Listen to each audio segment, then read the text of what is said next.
Hey guys, Cody Green here. I thought to show a bit of suspension setup for the YouTube guys out there. I want to show you what I would personally do with a Beta 2025 Racing Edition. So coming from the Austrian bikes like a KYB, etc., you can see on the top of the forks where you run flush to the triple clamp. We normally don't do that due to that's what we use to ride sand and motocross tracks to extend the bike a little bit and give you that bit of slack. And after the tough run, I had pretty major issues with suspension problems, as I found that I was getting kicked up everywhere. So we just knocked all the suspension back to sort of standard. We're going to try and make a new kind of setup. Obviously I'm not used to KYB. I think on the first start we're going to adjust these like an Austrian bike instead of making them flat. I think that's why I couldn't put my front wheel anywhere like. So I think that's what we're going to go for the start with. So coming here with about 10mm now. 10mm straight on the fork leg clamps now. They should only be 15mm, or I think it's 10, I'm not too sure. It's either one or the other. But only a little nip on these guys. So crack that one off now. And you'll need to be a little bit. And also to do the other side also. Oh, there we go. There we go, it's cracked off. Even with a 1/4" ratchet, guys. So, but basically, you take these off now. Two cracked off. Good thing with the Betas, they've got a quick release front wheel. So it means you don't have to get no silly spanner on the other side and do your little one side on, crack the other side off. So I think it is, I'm not going to think anymore because I think last YouTube video I think I'm getting it wrong. Yeah, it is a 24, right? And I think it should be only, I think it should be only 40, no sorry, 15mm should be on the front wheel. So lay it down, push down, that cracked off, that was fucking lovely. So basically, a nice tip is unscrew the nut, but while you unscrew it, just give it a little tap through.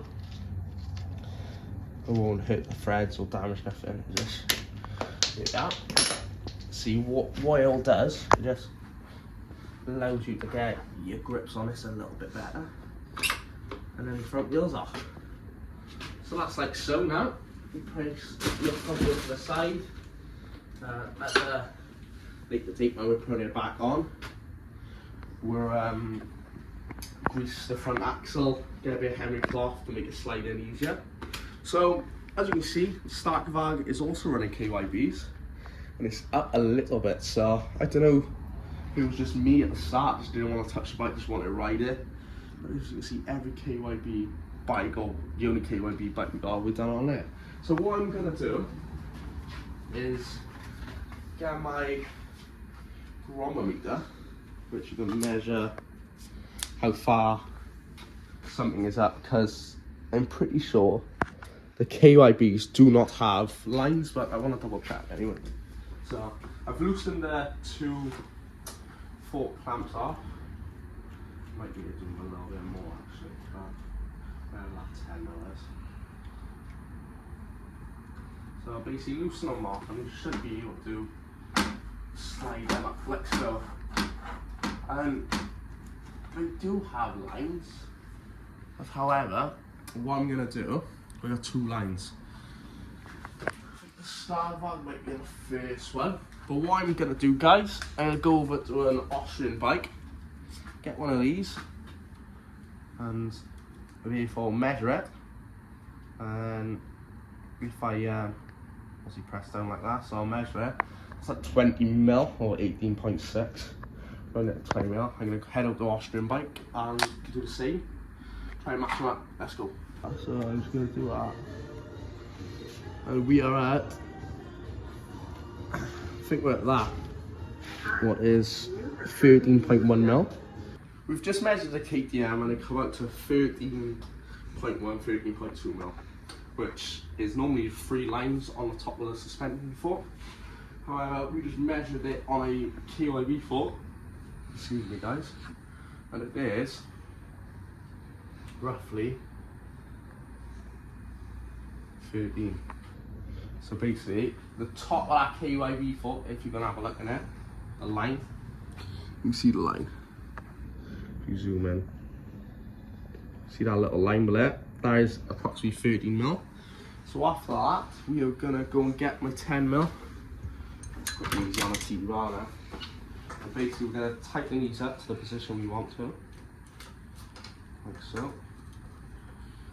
There's no point locking tightening these guys because you are taking a part off, but they got torque set in, so there's no need for either.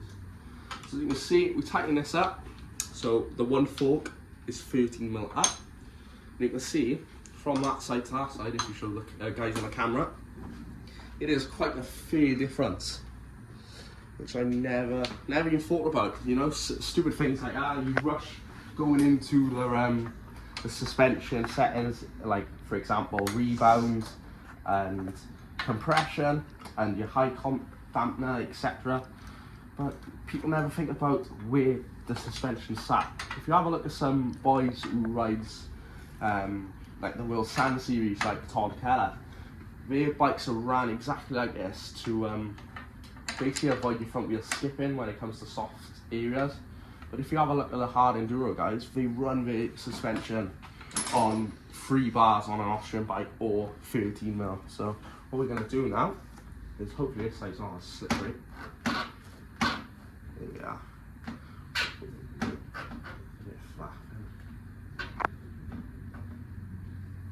Right then, we got both of them on the lines. So what we're going to do is tighten them back up and then torque them up.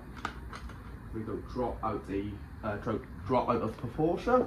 So you can see only a little nip on a T-bar for a minute until we're going to get probably 17 and 12 Newton meters on your triple clamp forks, guys, if you don't know. On a beater. What we're going to do now is grab my wheel torque wrench, set it up to 12 first there. Set it up to 12, here's 10. If you are guys, if you don't know how to use a torque wrench, was 10. Numbers at the bottom, so that's obviously 10.01, 02. Sorry guys. That's 11. Obviously 10.5, 12. So that's 12 Newton meters now. So we want to get on a 10 mil socket. I try to hold out from putting any adapters on it if you can, guys. Only because I know it sounds stupid. A bar adapter can actually has more torque on it, so you're not doing the specific amount. And obviously, if you never used torque bar before, when it clicks, stop. But however, do you know when you're doing something like a clamp like this, and something else, you have to click it like that, and keep on going back until they both click simultaneously, like that. So as you can see, I can go back and forward and be clicking right, so that means it's torqued up. So we're going to do that exactly to the other side. So 1, and then 2, back to the first one, back to the second one, and then as you can see, they are clicking simultaneously. Go to the top one, same process, but obviously get it back up to 17 Newton meters. 15, 16, 17. So here we go to the top one now. Ooh. That was a bit looser. You can tell the difference, man. Really. I know it sounds stupid, what was it? Was it 12 and 17? So there's not a lot much of Newton meters in there. And people think Newton meters are worthless, but it's always nice to have your bike to be torqued up to the right spec. So you can see, perfect. Do the same for the other side now. And basically, after this, we are gonna just pull your front wheel on, and then it should be all good.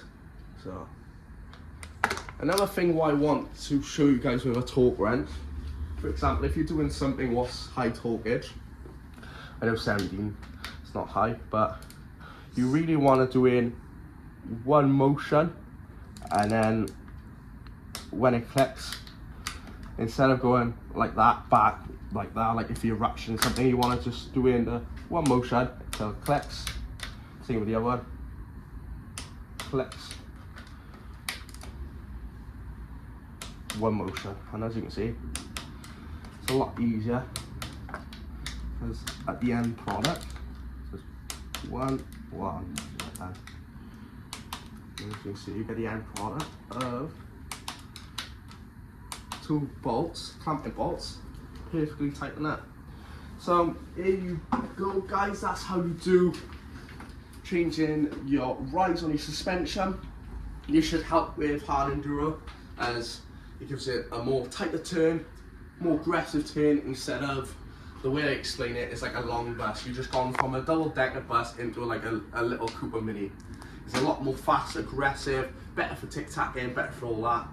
And hopefully this is going to help me with, I've been having some problems with my levers. I don't know if it's because we were flat to the ground, come from a trials back, and I wanted to put my levers up. But on my other bikes, because I was on 3 bars, I kept them more central.